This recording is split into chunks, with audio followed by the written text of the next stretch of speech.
your kids can inherit anything from you worth $1 million. Shouldn't be your house.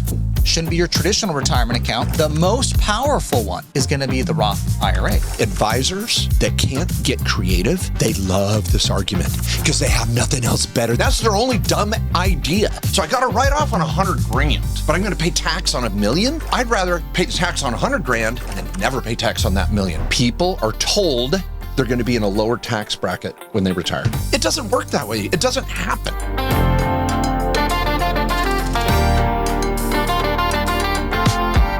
Welcome, everybody, to the Main Street Business Podcast. My name is Mark Kohler. I'm here with the amazing, illustrious, incredible Mat Sorensen. 3-adjective throwdown right there. That's right. You could go for 4 on the next one. That's okay. You don't have to be modest. Yeah, I don't know. Don't hold back. Sorry, I won't. I apologize. I was just trying to protect you from, yourself. But it's dangerous. Thanks, everybody, for listening. This is a big show because you may be getting a call from your advisor or accountant or whoever the hell saying, oh, it's time to put money in traditional IRA. And that's the only strategy they've got. And you're like, I got to put money in my IRA before I file my tax return so I can get a write-off. We want to caution you to think twice. So today's show is about that difference between taking a write-off on your traditional or just sticking to the true course, anyway, little subtle spoiler alert, of the Roth IRA. I don't know. We're going to debate both. Yeah, let me explain just for everybody here. Let's set the stage of what is the difference between traditional and Roth, pros and cons. On a traditional account, remember, this is traditional IRA or traditional 401k. I put the contribution in. I get a tax deduction. Let's say I contributed 10 grand into my traditional 401k. And I'm in a 30% federal and a 5% state tax bracket. That 10 grand contribution, that reduces my taxable income by 10 grand, which means I will pay 35% less in tax on the 10 grand, $3,500. So I got a $3,500 tax savings because I put in $10,000 into a traditional account. And that's the primary incentive of a traditional account. Now, when you invest the money, you don't pay tax, it grows, but the snag on the traditional account, which is the baggage, is you pay taxes as you draw the money out. The money you put in and all the earnings and growth, you're paying tax as you pull it out. Now, the Roth is the exact opposite. You put 10 grand into your Roth 401k or $7,500 into your Roth IRA, zero tax deduction. The IRS is like, good for you. Yeah. No tax deduction. Yeah. Now, I invest that money. I don't pay tax as it grows. But the key of the Roth account and why we love it is it's tax-free on the way out. Once I hit 59 and a half, every penny I pull out, all the investment growth, the money I put in, zero tax on the way out. Yeah. Now, I've got another reason I like the Roth IRA over the traditional IRA. Okay. All right. Bring it. Okay. When you put money in a Roth IRA, and this doesn't apply to the Backdoor Roth IRA, but when you put money in a Roth IRA, let's say you put the $7,500 annual contribution in. Let's say you did that for 10 years for $75,000 of contributions. Now, with all the investment growth, let's say the whole account is worth 125 grand. Let's say you're 45 years old at this point. Well, what if I want to access this money early? I want to start a business. I have some emergency in my life or whatever. How do I get that money out? Oh, you got to pay a penalty. That's what they say.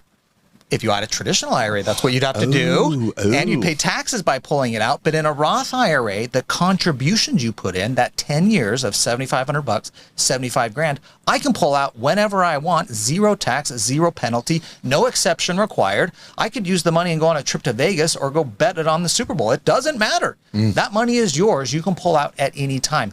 It's only the investment returns and growth that you're waiting until you're 59 and a half. So I have better access to the money in the Roth IRA than I do a traditional. Yeah. Now the debate begins. And this is where typical advisors, especially those that started practicing in 1980 or 1990, will say, oh, but if you look at the math, it's going to end up being the same and returns and da-da. We're going to get into that. And there's pros and cons of both.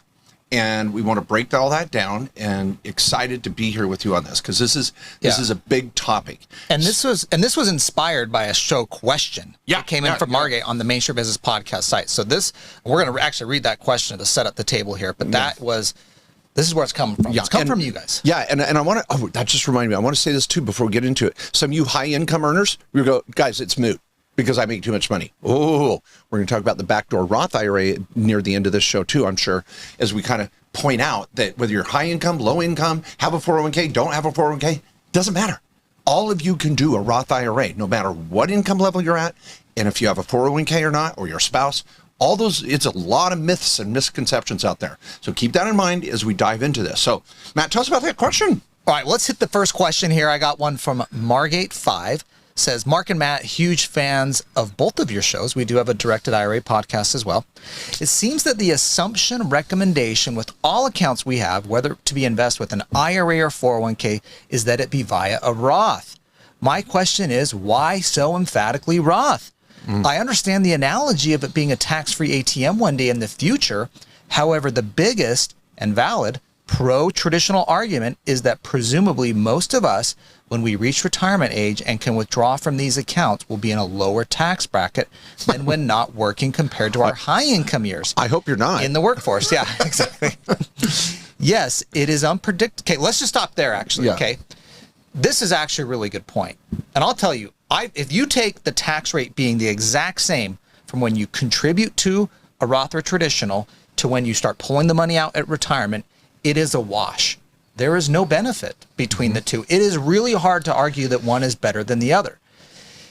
And because let's think of the traditional. Let me just argue the traditional. You've heard us talk about the Roth here and the tax-free ATM. I get no deduction when I put the money in, but it grows and comes out totally tax-free in retirement, right? That's the Roth argument that we are usually on the Roth train on. We love Roth.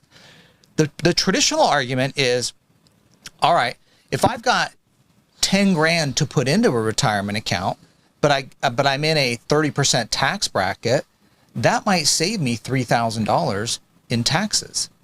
And if I take that $3,000 and invest it, I actually have more investable money to grow because it helps me today by having more money to set aside to invest.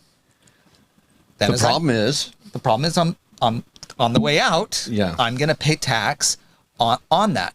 And if you think about let me say this. Yeah. If you think of that additional $3,000, let's say, that you invested, we're assuming you're maxing out your retirement account. So I've already put in my $7,500 to my IRA. This is another $3,000 outside the IRA. Run with me here on the numbers. So let's say it's $2,000, whatever. Okay. But that's in a taxable account as well. But I've ran the calculators on this. And everybody's got there's a lot of calculators you can run the pros and cons on this. Here's what I've seen people get surprised by. And this is where it gets into the 10,000 hours and the 20 years of experience. Most people that are really good savers and contribute, particularly our business owner clients and entrepreneurs, have more income in retirement. They think that they're not, but they are. They have more investment income, which is still taxable, that affects your tax rate. They've got business income still coming through. They might not be working every day, but they still may own the business. They may having a stream of payout from selling the business, affecting their tax rate. And so my experience has been a lot of our clients, their actually tax rate is not going down in retirement because they actually have more income than they thought. Now, I will say, maybe you're someone in a career where you are not putting money into rental real estate that could have cash flow or other assets, and you're gonna just like stop and retire. I can see the traditional argument there where you will be in a lower tax bracket and it will be less painful on the traditional distributions on the way out. Okay. Okay. There's a lot there. There was good. That was good. And you brought up so many great points. And I want to everybody take a breath for a minute. There's a lot to consume there. Let me give you an example from another area of planning. Dave Ramsey. Dave Ramsey teaches the debt snowball, which we do as well. If you're in debt with a bunch of credit cards, student loans, you build a debt snowball. The debt snowball is taking the smallest accounts first to the largest balances, putting them in a progressive order, and setting aside just a few extra $100, and then keep making your minimum payments. But then you're going to allocate that extra money to the first one. As soon as you pay that off, you roll everything into the next one, create that snowball, and boom, boom, boom. You get out of debt 80% faster. The debt snowball, okay? It's awesome. Well, there's also called the debt avalanche. It's a whole other concept where you actually don't put them in order of lowest to highest balances. You put them in order of the worst interest rate to the best interest rate, and you pay off the worst interest rates first. Now, technically, the debt avalanche saves you money, yes, and you actually get out of debt faster too. The problem is human nature. You don't create that momentum of some quick wins of paying off those lower debts first and getting those celebrations. Go watch the Dave Ramsey social media channel, their website. People are like, oh, I paid off a card. Oh, I paid off a card. And then I'm debt free. And that's energy. That's exciting. Yeah. And people feel that and they make progress. So technically, like Matt said, if you're in the same tax bracket, I'll come back to that assumption as well. But let's just say you are, and you do the math, it's a break even. The problem is human nature. People don't take that extra tax savings and make good decisions with it and reinvest the tax savings at the same rate, blah, blah, blah, blah, blah. Technically, they would end up maybe even a better spot, but people don't. The Roth IRA is like that human nature safety net that I know I'm never going to pay tax on it again. And it works. It just is easier than this damn math. Your thoughts? And if you have a Roth IRA and you're doing a retirement account strategy, that is the last account you draw from, and this is the account and the assets you want your kids to inherit. I'm just telling you, if your kids could inherit anything from you worth $1 million, shouldn't be your house, shouldn't be your traditional retirement account, shouldn't be your brokerage account. The most powerful one is going to be the Roth IRA or Roth 401k. Yep. Even though I get step up in basis on the house or the brokerage account, fine, those are good. But the Roth account, they get another 10 years to draw and pull this out tax-free. Whereas if you did traditional and your kids inherit that, they're in their working years, they're trying to draw this out over a 10-year window, they're paying tax on that. So I think if we think of different phases and where you're drawing down the money to, I think the Roth wins there. But I love the mindset thing because that's what I think about it. I just love knowing that this nest egg is mine. No matter what. Okay. I get every penny out of that thing. I can rely on it. I love it. And I want to add to this too. You alluded to it a little earlier that your kids want to inherit a Roth, and it's the best thing to inherit to your kids. But we didn't explain why. I want to just add to that. Is that if I'm a child, and I am a child. I have an incredible mom and dad. Just want to get that out there if you were wondering. Okay, I have a belly button. I came into this world. But I have a belly button. So okay, so. If my mom, God rest her soul, she passed away 2 years ago. But if she left me a traditional IRA, and which I did inherit from my mom. She left us all as 3 kids, a little bit of a traditional IRA that she had left. I have to, when I take that, it's called an inherited IRA. And when I take the money out, I pay tax on it. I pay tax on my mom's traditional IRA because she died and she never paid tax on it. The IRS is like, whoa, someone's paying tax on this. Yeah. Who inherited it? Okay, you did. I'm going to get a 1099-R and pay tax on it. But if I inherit a Roth IRA from my mom, I don't pay tax at all. And that inherited IRA, it's got a special little check mark next to it because I can invest it for 10 more years, however the hell I want. I can self-direct it by crypto, by real estate, by cattle. I can go do any type of deal that's passive that I want, or active, I guess, with the cattle ranching or an operational business. I might have a UBIT, another story. But anyway, the point is I can invest that Roth for up to 10 years, pay no tax on the growth in that, as long as I drain it by the 9th year, 364th day, done, tax-free. So an inherited Roth is like, and I don't have to wait till I'm 59 and a half. I can inherit it at age 30 and play with it for 10 years and pull all the money out by age 40 at any pace or rate I want, as long as I drain it within 10 years from when I inherited it. That's incredible. And I can do that with a Roth IRA, but not traditional. Boom. Love it. But here's another major point you made in there. People are told they're going to be in a lower tax bracket when they retire. Is that what you want, people? Is that what you're working towards? It's not what I'm working towards. Just think about this. Like, people that say, I'm ready to retire, but I'm going to make less. What do? They keep working. They keep their business. They sell this, buy that. People don't want to, I'm going to live at a lifestyle of X dollars, and then when I retire, somehow mysteriously be okay living on less dollars. It doesn't work that way. You keep working your ass off, and we kind of keep spending what we make. Generally, most people do that. And so to have the mindset that I'm working so that I could live on less, it doesn't work that way. It doesn't happen.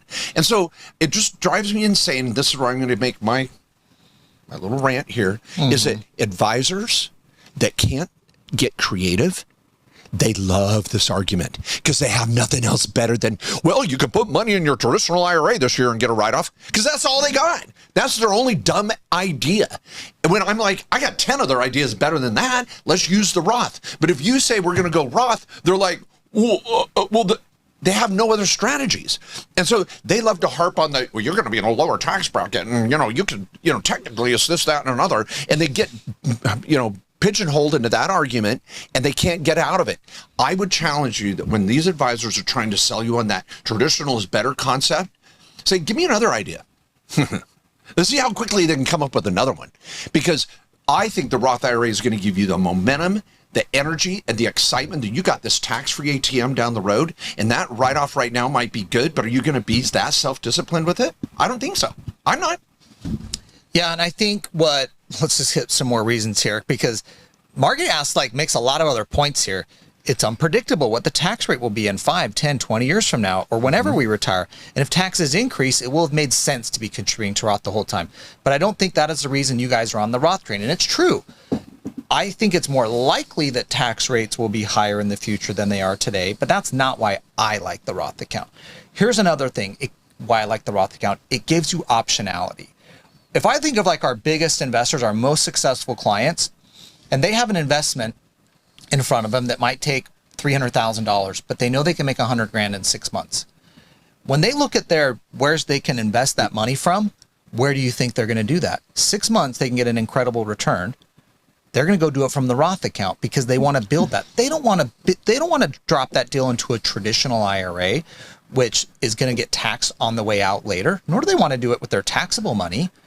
So they can be strategic with it. And I think when you have these different pots of money, your taxable money, that, just all your other wealth you're doing, right? The money you're making, the equity in your home, your business, maybe you have a brokerage account or savings, other stuff that's taxable, and you have your Roth account, it gives you so much flexibility in retirement to where you're drawing on that wealth and you don't have to worry about the taxes on the Roth side. So I think it gives you this optionality by having the Roth account. If I just have a traditional account, IRA, and I have my regular taxable funds, I'm stuck in tax land no matter which one I pull. Yeah. But if I got the Roth one, I got some other strategies and some options. I freaking love it. And you gave me another idea here that I love to harp on. Okay, let's say you got $100,000.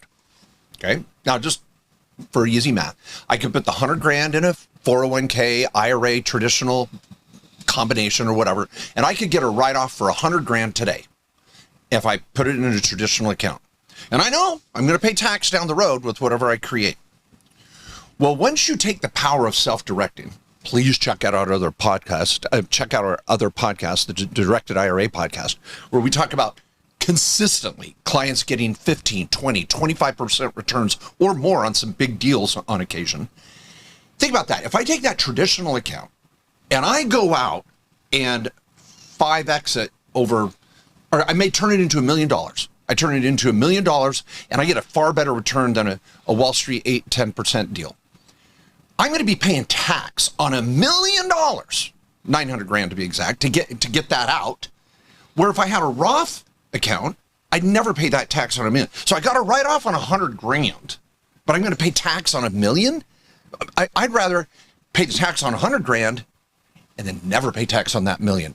And so when you compare them apples to apples with the actual rate of return and your tax rate being constant, the higher your return, the more the Roth is attractive to me. Because if you're going to self-direct, the Roth blows it out of the water. Yeah, absolutely. Because the value of the deduction is so little. And if compared to the investment returns and growth, I'd rather give up that little deduction on that small amount of contribution when over time that earnings and growth could be 10x that just from the compounding of this over time, even if you're an average investor just in the S&P 500 fund.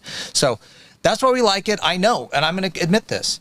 You go run a calculator on it and you really think and you go discipline with if I take the tax savings from the contribution and I invest that and I run it out and I average and I look at how this is going to look in retirement with tax rates being the same and I'm drawing it out, I know it's break even. I will concede that.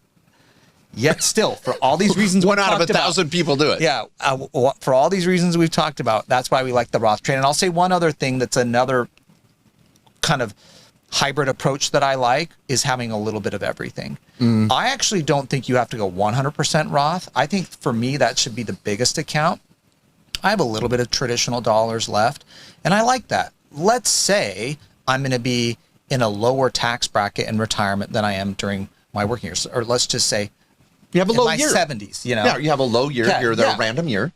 Yeah, and I hit that, and that's not my plan, but let's say that happens, and I'm 70, and I'm like, well, I want to take some money out, and I've got 100 grand in a traditional account that year. Maybe I draw that out because I have no income that year from anywhere else. Well, I'm already in a low tax bracket, but I'm not going to draw from the Roth. So by having a couple of buckets, it does give you the flexibility where you don't know what it's going to look like in your 70s or 80s. But I'm just telling you, the one that you can never go wrong with is the Roth. You will never lose because you did the Roth. You can lose if you do the traditional because your income is more in retirement. So that's another thing, probably way to think about it. Yep. I got another one here. Now, You guys thought we were done on this. Oh, no. yeah. There's more. There's more. Because I was a little aggressive when I said maybe your advisor right now, this is the only trick they can pull out of their hat is it's April 14th and they call you up and go, well, let's put money in your IRA. That's it. And I said, what else you got? And I call him out. Well, let's call out Mark Kohler. What would I say? I would say, whoa. I want you to put that money in Roth. And in fact, I want you to convert some traditional money over to Roth. Mark, what are you, crazy? You just told me not to take a write-off and to convert some money into Roth? Yeah, we're going to chunk at it and get rid of all your traditional. What are you smoking? You want me to send more money to the IRS right now? Yeah, but I'm going to offset it. I love offsetting strategies. This is a class I teach in our workshops and all that, is if I got a big gain, maybe from an exit, sell a business, I just sold a piece of real estate, I got a bonus at work, whatever. A lot of times you can't save tax on that transaction, but I can go create an offsetting transaction and make it tax neutral. So, this may be the year to take a little bit of money and buy that short-term rental property. Go do a little Airbnb, rip out some bonus depreciation. Maybe there's a piece of equipment, another piece of personal property I want to rent out. I want to rent out my RV that's been sitting next to the house doing nothing, so I can depreciate that all in one shot by putting it on outdoorsy. Maybe I want to go invest in some oil and gas, get an oil and gas write-off. I want to invest in an opportunity zone, or I want to go over and create a write-off somewhere else. Now, opportunity zone is deferral. I apologize. I'm getting ahead of myself. But if I can create a write-off somewhere else to offset my reason why I'm doing a Roth, now you're even further ahead. Now I'm not taking that hit to begin with.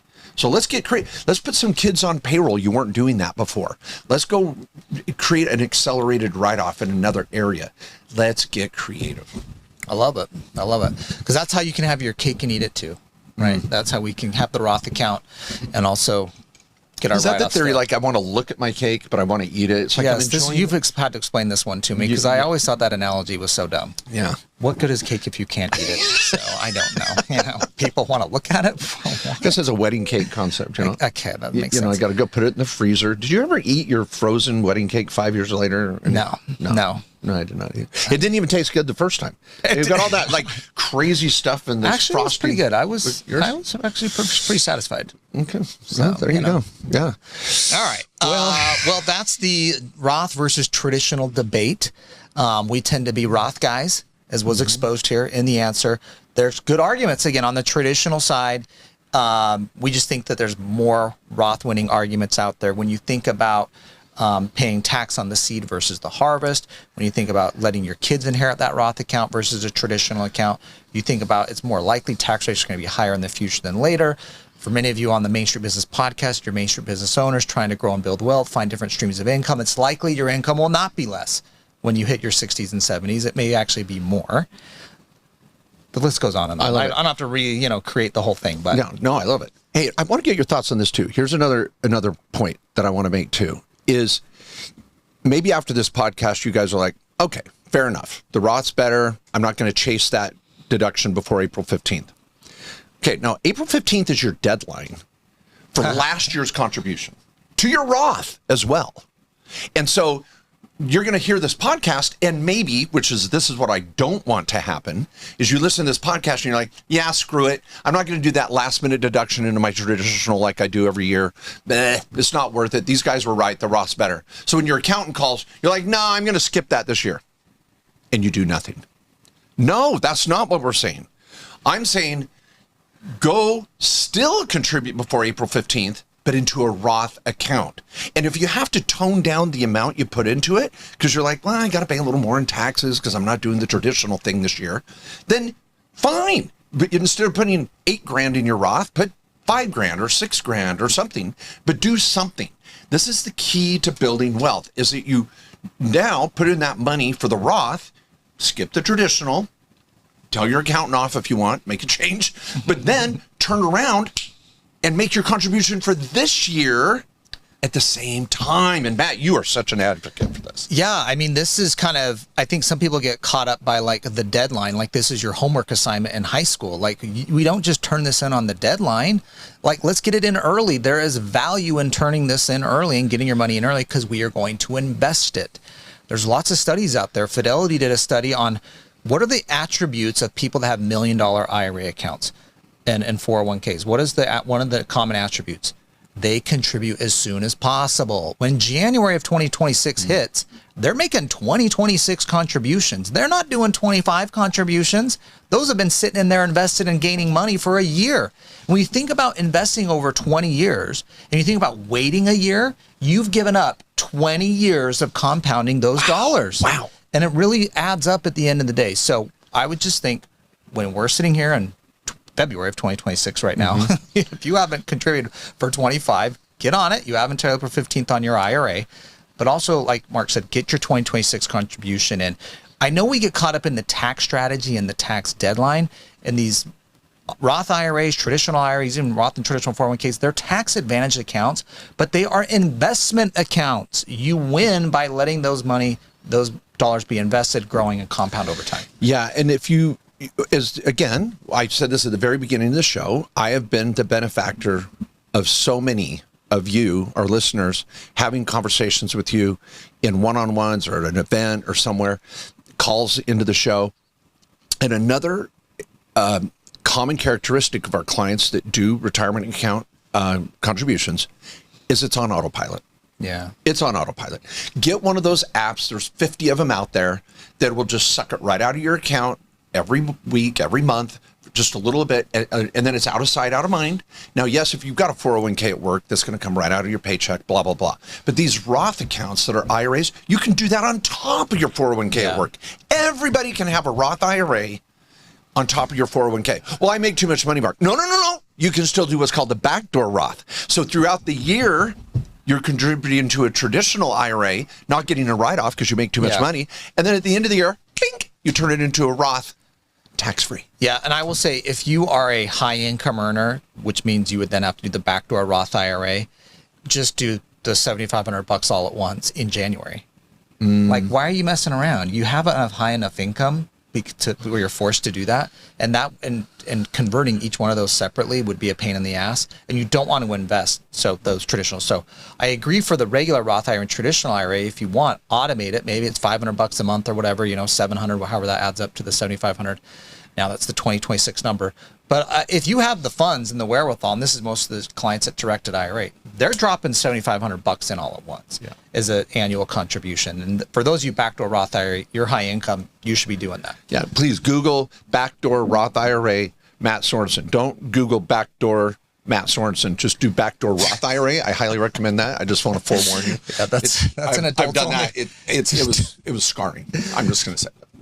Leave it at that.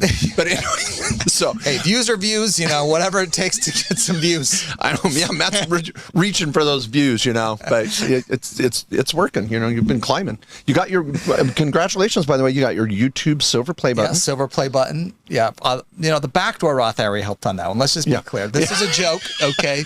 Don't be searching the dark web. Yeah, Matt's got quite a presence on the dark web. This is totally for just laughs, guys. Okay. Oh my gosh, what a great show! This is a debate we hear every year with clients calling up, going, "My accountant said this," and we have to really explore the pros and cons. So hopefully you can make a more educated decision this year. Thank you so much for listening. Please send this podcast around to your friends and family. And I hope you enjoyed it. And thank you so much. We'll see you at our next podcast. We're doing more this year, sometimes 2 a week, making sure we have more open forums. We got a new website out. Make sure you get over to mainstreetbusinesspodcast.com, submit questions. We've got a lot of resources there. We are freaking going next level and appreciate your viewership and your listenership. Are those things? Yeah. And thanks, everybody. See you next week.